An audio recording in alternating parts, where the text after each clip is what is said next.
അഞ്ജലി ജോലി കഴിഞ്ഞ് വൈകുന്നേരം വന്നതിന് ശേഷമാണ് വീട്ടുജോലിയൊക്കെ ചെയ്ത് കുട്ടിയുടെ കാര്യമൊക്കെ നോക്കി വീട്ടിലെ കാര്യങ്ങളെല്ലാം ചെയ്യുന്നത്.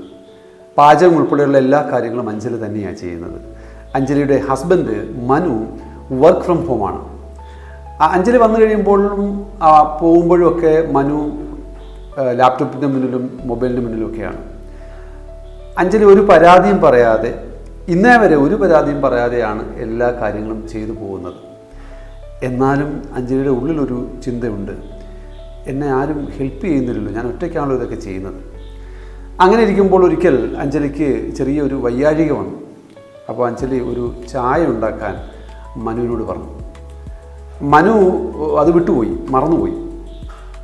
അഞ്ജലി വല്ലാത്ത വിഷമം തോന്നി. അഞ്ജലിയുടെ സങ്കടം അത് കണ്ണീരിൻ്റെ രൂപത്തിൽ പുറത്തേക്ക് വന്നു. മനു ചോദിച്ചത്, ഒരു ചായയ്ക്ക് വേണ്ടിയാണോ നീ ഇങ്ങനെ കരയുന്നത്? അഞ്ജലി കരഞ്ഞത് വെറുമൊരു ചായയ്ക്ക് വേണ്ടിയല്ല. പിന്നെയോ, അഞ്ജലി കരഞ്ഞത് ജീവിതത്തിലെ പല പ്രാവശ്യമുണ്ടായ സ്ട്രഗിൾ അത് മനു മനസ്സിലാക്കാത്തതുകൊണ്ടാണ്. അല്ലെങ്കിൽ അഞ്ജലി കരഞ്ഞത് അഞ്ജലിയുടെ ശ്രമങ്ങളെ, അഞ്ജലിയുടെ പരിശ്രമങ്ങളെ, അഞ്ജലി ചെയ്യുന്ന സേവനങ്ങളെ അറിയുകയോ നന്ദി പറയുകയോ അഭിനന്ദിക്കുകയോ ഒന്നും ചെയ്യാത്തതുകൊണ്ടാവാം.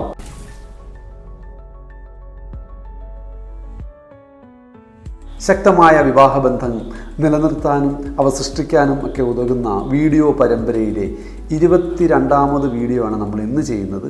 ഇന്ന് നമ്മൾ ചർച്ച ചെയ്യുന്ന വിഷയം പക അല്ലെ വിദ്വേഷം, പ്രതികാരം, ഈ കാര്യങ്ങളൊക്കെ എങ്ങനെ ബിൽഡപ്പ് ചെയ്യുന്നു, എങ്ങനെ അത് ഉണ്ടായിക്കൊണ്ടുവരുന്നു, എങ്ങനെ അതിനെ മറികടക്കാം, ഈ കാര്യങ്ങളാണ് നമ്മൾ ഇന്ന് ഈ വീഡിയോയിലൂടെ ചർച്ച ചെയ്യുന്നത്. വീഡിയോയിലേക്ക് എല്ലാവർക്കും സ്വാഗതം. നീരസം, വൈരാഗ്യം എന്നൊക്കെ പറയുന്നത് ഒരു വികാരപരമായ ഒരു കാര്യമാണ്. ഒരു ദിവസം കൊണ്ട് പെട്ടെന്ന് വന്നു ചേരുന്ന ഒന്നല്ല, പലപ്പോഴായി ബിൽഡപ്പ് ചെയ്യുന്ന ഒരു സംഗതിയാണ് ഈ പക. ഒരു സുപ്രഭാതത്തിൽ ഒരുപക്ഷെ ഒരു വലിയ പൊട്ടിത്തെറി ഉണ്ടാകുമ്പോഴാണ് നമ്മളതിൻ്റെ ഗൗരവം മനസ്സിലാക്കുന്നത്. ഭാര്യയും ഭർത്താവും അവർക്ക് ആഴ്ചയിൽ ഒരു ദിവസമാണ് അവധി കിട്ടുന്നത്. ആ ദിവസം ഭർത്താവ് വീട്ടുകാരുമായിട്ട് കുട്ടികളുമായിട്ട് ചെലവഴിക്കേണ്ട സമയത്ത് കൂട്ടുകാരുമായിട്ട് കറങ്ങാൻ പോവുകയാണ്. ആദ്യം ഭാര്യ അത്ര മൈൻഡ് ചെയ്തില്ല, പക്ഷേ അത് അവരിൽ കൂടിക്കൂടി വന്ന് അത് പിന്നീട് അതൊരു വല്ലാത്ത പകയിലേക്ക് മാറുന്നു. ഭർത്താവ് ജോലിയുടെ പ്രഷർ വല്ലാതെ അനുഭവിക്കുന്ന ഒരാളാണ്. അത് കഴിഞ്ഞ് ജോലി കഴിഞ്ഞ് വന്ന് ഭാര്യയുമായിട്ട് ഈ കാര്യങ്ങളൊക്കെ ഒന്ന് ഷെയർ ചെയ്യുമ്പോൾ ഭാര്യ TV സീരിയലും കണ്ട് മറ്റ് സിനിമയൊക്കെ കണ്ട് അതിൻ്റെ പുറകെ ഇരുന്നിട്ട് ഈ പറയുന്നത് അത്രമേ ശ്രദ്ധിക്കുന്നില്ല. അതുകൊണ്ട് തന്നെ അദ്ദേഹത്തിൻ്റെ ആ സങ്കടങ്ങളോ അദ്ദേഹത്തിൻ്റെ വിചാരങ്ങളോ കൃത്യമായിട്ട് ഷെയർ ചെയ്യപ്പെടുന്നില്ല. ഇത് സാവധാനം റിസെൻറ്റിമെൻ്റായിട്ട് രൂപപ്പെട്ടേക്കാം. ഇതേപോലുള്ള അവഗണന പല പ്രാവശ്യം തുടരുമ്പോൾ അത് ഒരാളുടെ സെൽഫ് എസ്റ്റീമിനെ ബാധിക്കും. സെൽഫ് എസ്റ്റീം എന്ന് പറയുന്നത് ഒരാൾ അയാൾക്ക് തന്നെ കൊടുക്കുന്ന വിലയാണ്. എനിക്ക് നൽകുന്ന വിലയാണ് സെൽഫ് എസ്റ്റീം. പക മനസ്സിൽ സൂക്ഷിക്കുന്നത് അത് വലിയ ബഹളമോ ഒച്ചയോ സംഘർഷമോ വഴക്കോ ഒന്നും വേണം നിർബന്ധമില്ല. ഒരു നാടകീയതയും നിർബന്ധമില്ല. അത് സംഭവിക്കുന്നത് മിക്കവാറും നിശബ്ദതയിലാണ്. അത് അപകടകാരിയായ ഒരു വില്ലനാണ്. പക മനസ്സിൽ വളരുന്നു എന്നറിയാനുള്ള 5 കാര്യങ്ങൾ. നമ്പർ 1, വലിയ പ്രതീക്ഷയോടുകൂടിയാണ് പങ്കാളിയോട് ചെറിയ കാര്യങ്ങളാണെങ്കിൽ പോലും പറഞ്ഞത്. പക്ഷേ പങ്കാളി ആലുവ മണപ്പുറത്ത് കണ്ട പരിചയം പോലും കാണിക്കുന്നില്ല, പൂർണ്ണമായും അവഗണിക്കുകയാണ്. ഇത് പകയിലേക്കോ വിദ്വേഷത്തിലേക്കോ നയിക്കാം. നമ്പർ 2, കല്യാണമൊക്കെ കഴിഞ്ഞ് ഒരു ഡെലിവറിയൊക്കെ കഴിഞ്ഞതിന് ശേഷം ഭാര്യ കുറച്ച് വണ്ണം വെച്ചു. ഇത് ഭർത്താവ് ബോഡി ഷേമിംഗ് ആയിട്ട് പലതവണ ഭാര്യയെ പരിഹസിച്ചു. നമ്മളിവിടെ കാണേണ്ടത് നടൻ ശ്രീനിവാസിൻ്റെ കാര്യമാണ്. അദ്ദേഹം ഹാസ്യം ജനിപ്പിക്കുന്നത്, ഹാസ്യം സൃഷ്ടിക്കുന്നത് സ്വയം ഇകഴ്ത്തിയാണ്. സ്വന്തം രൂപത്തെയും സ്വന്തം ഭാവത്തെയും സ്വയം കളിയാക്കിക്കൊണ്ടാണ് അദ്ദേഹം ഹാസ്യം ഉണ്ടാക്കുന്നത്. ഇത് നമുക്ക് അനുകരണീയമായ ഒരു കാര്യമാണ്. നിരന്തരമായ ഈ രീതിയിലുള്ള പരിഹാസങ്ങൾ അത് നാളെ പകയായി മാറിയേക്കാം. 3, ഞാൻ ഇത്രയൊക്കെ ജോലി ചെയ്തില്ലേ, നിനക്ക് പിന്നെ അത് ചെയ്താൽ എന്താ? ഇങ്ങനെ സ്കോർ ബോർഡ് സൂക്ഷിക്കുന്നത് പോലെ ജോലികൾ പറഞ്ഞു പോകുമ്പം അത് സാവധാനം ഒരുപക്ഷെ വല്ലാത്ത പകയിലേക്കോ വിദ്വേഷത്തിലേക്കൊക്കെ പോയേക്കാം. 4, ചെറിയ ചെറിയ സന്തോഷങ്ങളും ചെറിയ ചെറിയ ദുഃഖങ്ങളും ഒക്കെ പങ്കുവയ്ക്കുമ്പോൾ അത് വലിയ സന്തോഷം ക്രിയേറ്റ് ചെയ്യുന്ന ഒന്നാണ്. പക്ഷേ അങ്ങനെ അത് സ്റ്റോപ്പാകുമ്പോൾ, ആ പങ്കുവയ്ക്കൽ സ്റ്റോപ്പാകുമ്പോൾ അത് വൈകാരിക അകലം സൃഷ്ടിക്കും. ആ വൈകാരിക അകലം തീർച്ചയായിട്ടും വല്ലാത്ത പകയും വിദ്വേഷത്തിനും കാരണമാകും.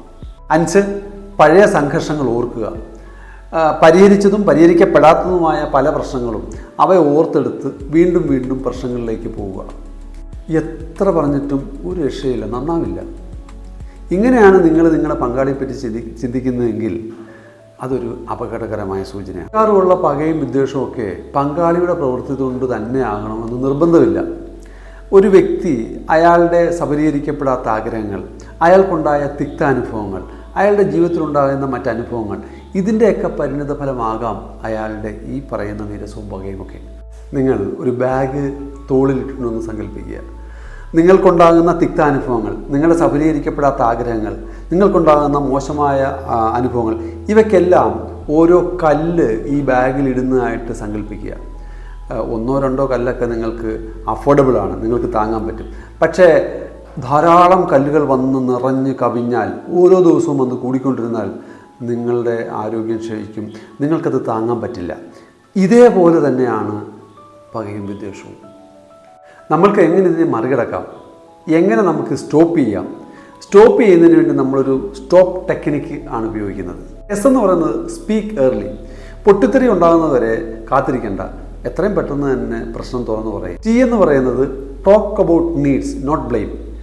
നീ എന്നെ ഒരിക്കലും സഹായിച്ചിട്ടില്ല എന്ന് പറയുന്നതിന് പകരം എനിക്ക് കുറച്ചുകൂടി സഹായം ആവശ്യമാണ് എന്ന് പറയുന്നതാവും കുറച്ചുകൂടെ നല്ലത്. ഓ എന്ന് പറഞ്ഞാൽ ഓൺ യുവർ പാർട്സ്.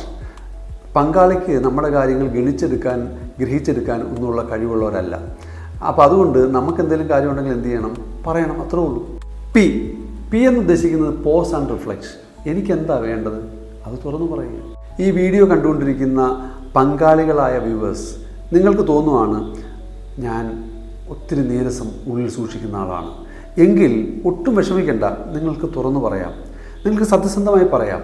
നേരത്തെ ഞാൻ പറയാതിരുന്നത് ഒരു ഫൈറ്റ് ഉണ്ടാകും, ഒരു വഴക്കുണ്ടാകുമെന്ന് കരുതിയാണ്. ഇപ്പോൾ ഞാൻ പറയുന്നു, ഇതിലും വലിയ പ്രശ്നങ്ങളിലേക്ക് അത് നയിച്ചേക്കാം എന്നെനിക്ക് തോന്നുന്നതുകൊണ്ടാണ് ഇപ്പോൾ ഞാൻ തുറന്നു പറയുന്നത്. അങ്ങനെ തുറന്നു പറയുക. ഇന്ന് തന്നെ പങ്കാളിയോട് ചോദിക്കുക, എന്നോട് എന്തെങ്കിലും വിദ്വേഷമുണ്ടോ, എന്നോട് എന്തെങ്കിലും പകയുണ്ടോ? ഉണ്ടെങ്കിൽ എത്രയും പെട്ടെന്ന് തുറന്നു പറയുക. വീഡിയോ ഇഷ്ടപ്പെട്ടെങ്കിൽ ലൈക്ക് ചെയ്യാനും സബ്സ്ക്രൈബ് ചെയ്യാനും ഷെയർ ചെയ്യാനും മറക്കരുത്. അടുത്ത വീഡിയോയിൽ കാണുന്നവരെ ബൈ ബൈ.